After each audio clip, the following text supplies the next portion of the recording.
They say love conquers all, but nobody tells you about the casualties left in its wake. I'm Emily, and 5 years ago, I fell in love with Alexander Chen, heir to one of the largest real estate development companies on the West Coast. The fairy tale version ends there. The reality is much more complicated. I met Alex at Seattle Children's Hospital, where I worked as a pediatric nurse. He was there visiting his cousin's child, and I was doing my rounds. There was nothing dramatic about our first meeting, just a simple question about where to find the cafeteria. But something clicked. Maybe it was how he made the scared children laugh with his terrible dad jokes, or how he remembered every patient's name on the oncology floor after just one visit. "You're different from the other nurses," he said during our third encounter. "You don't just treat the illness, you treat the spirit." I laughed it off, but inside, my heart was doing somersaults. "And you're different from our usual visitors.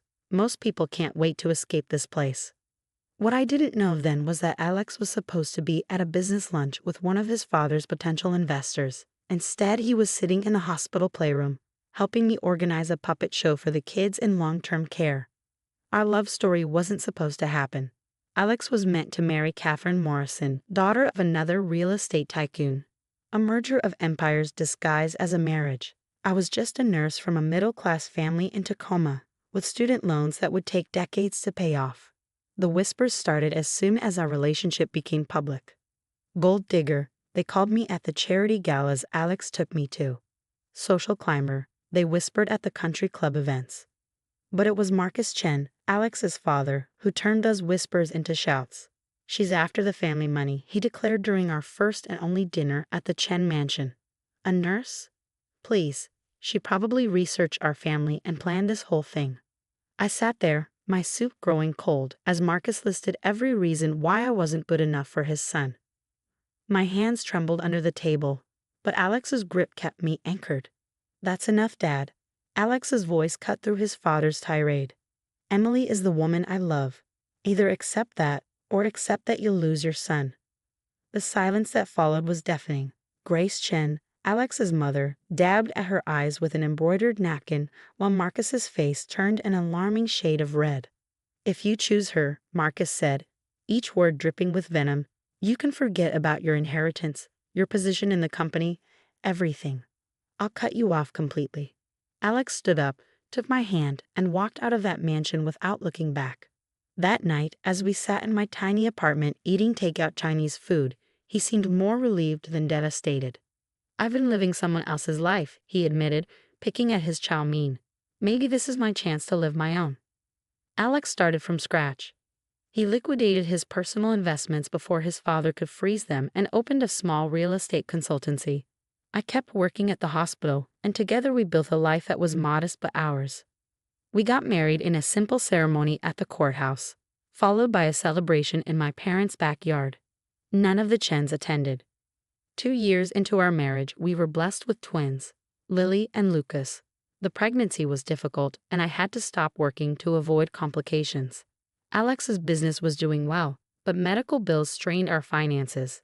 Still, we managed. We were happy.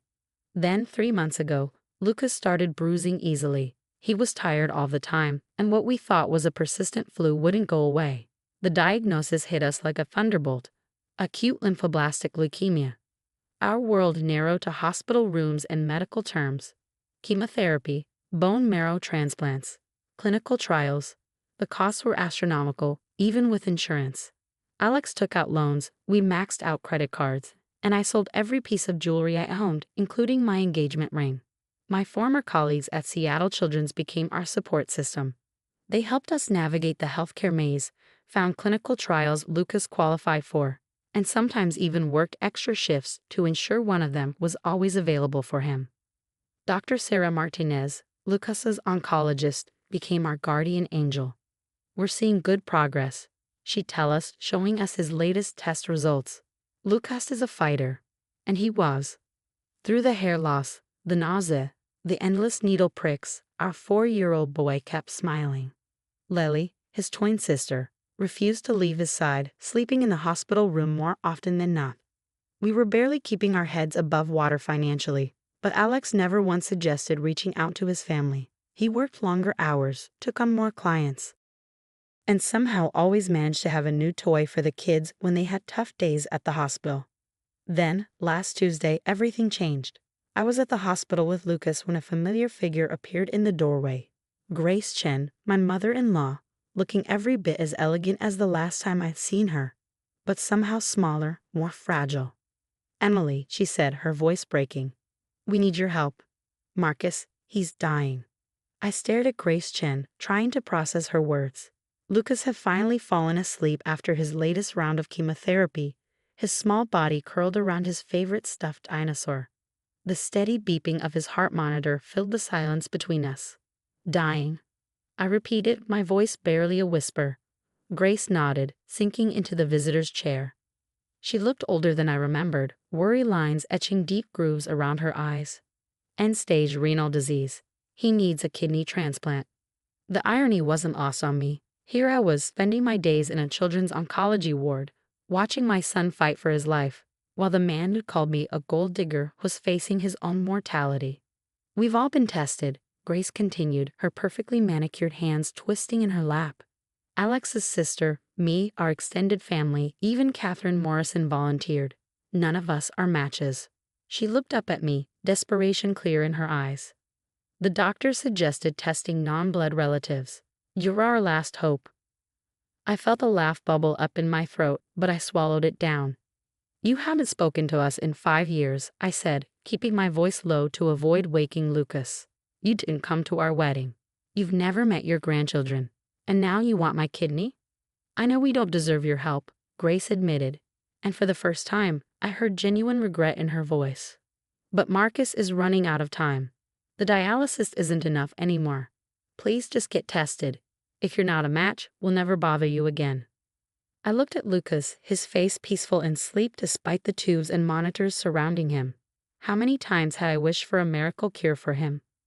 How many nights had I bargained with the universe, promising anything in exchange for his health?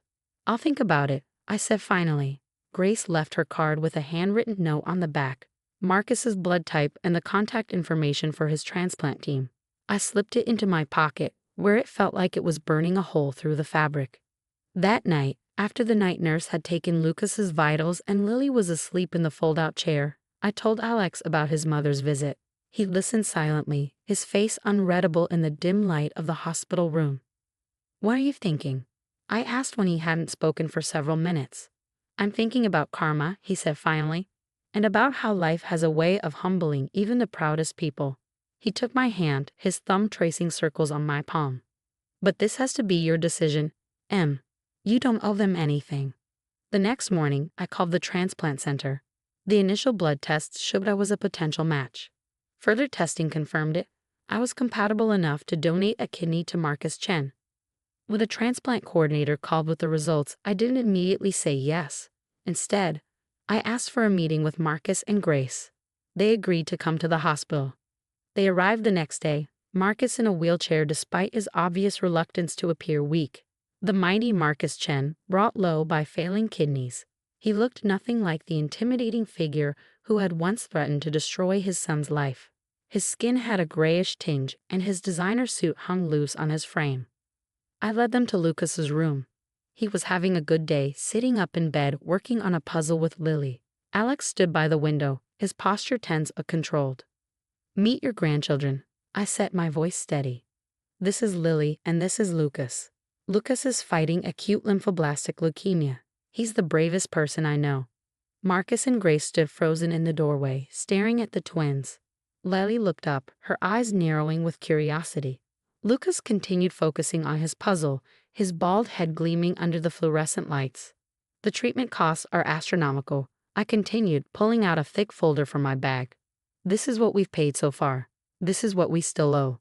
And this," I placed a final paper on top, "is the estimate for the bone marrow transplant he might need if the current treatment protocol fails."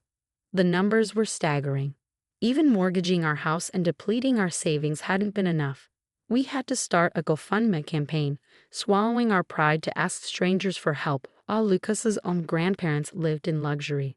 "I'm a match for your kidney transplant," I said, watching their faces carefully. "I'm willing to donate, but I have conditions." Marcus opened his mouth, probably to argue or negotiate, but Grace gripped his arm. silencing him. First, you will pay for Lucas's entire treatment, including any future medical needs related to his condition. Second, you will set up college funds for both twins. Third, I took a deep breath. You will apologize to Alex publicly and reinstate his position in the family and the company if he wants it. The room was silent except for the soft click of puzzle pieces as Lucas worked.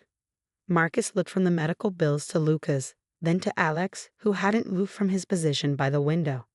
Why? Marcus asked finally. After everything I said about you, everything I did, why would you help me? I walked over to Lucas, running my hand gently over his back. Because I'm not who you thought I was.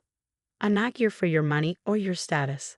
I'm here because I love your son, and I love our children, and because I want them to learn that sometimes the strongest thing you can do is show mercy to someone who doesn't deserve it. Marcus Chen, the man who had never apologized for anything in his life, began to cry. Grace rushed to his side, but he waved her away, wheeling himself closer to Lucas's bed. I've been a fool, he said, his voice rough with emotion. A proud, stubborn fool. Alexander, he looked at his son. I'm sorry. I was wrong about everything, especially about Emily, and I've missed so much. Lucas looked up from his puzzle, studying his grandfather with serious eyes. Do you want to help me finish this? He asked, holding out a puzzle piece. It's dinosaurs. The mighty Marcus Chen wheeled himself to his grandson's bedside and took the offered piece with trembling hands. 2 months have passed since that day. The kidney transplant was successful, and Marcus is recovering well. More importantly, he's becoming the grandfather our children deserve. He visits Lucas daily, sometimes bringing new puzzles, other times just sitting quietly while Lucas sleeps. The medical bills vanished. A trust fund appeared for each of the twins. Alex was offered his place in the company again, but he declined. Instead, Marcus is investing in Alex's consultancy, allowing it to expand while remaining independent. Lucas's latest tests show the cancer is responding well to treatment. There are still tough days, still moments of fear and uncertainty, but we face them together now, all of us. Yesterday, I overheard Marcus telling Lucas a story about Alex as a little boy. They were working on another dinosaur puzzle, and Lucas was wearing a knit cap Grace had made him. Lily was curled up next to them, adding her own commentary to the story. Looking at them, I realized something profound. Sometimes the families we fight so hard to be accepted by are the ones who end up begging for our acceptance instead. And sometimes, the very things that break us apart are what ultimately bring us back together, stronger than before. We're not a perfect family. There are still awkward moments, still healing to be done. But we're learning, growing, and most importantly, we're together. And in the end, that's what truly matters. As I watch Marcus teach the twins to play chess in the hospital garden, I think about the strange turns life takes. 5 years ago, he called me a gold digger and threw us out of his life. Today, he carries my kidney and holds my children's hearts. They say love conquers all. Maybe they're right after all. It just doesn't always happen the way we expect it to.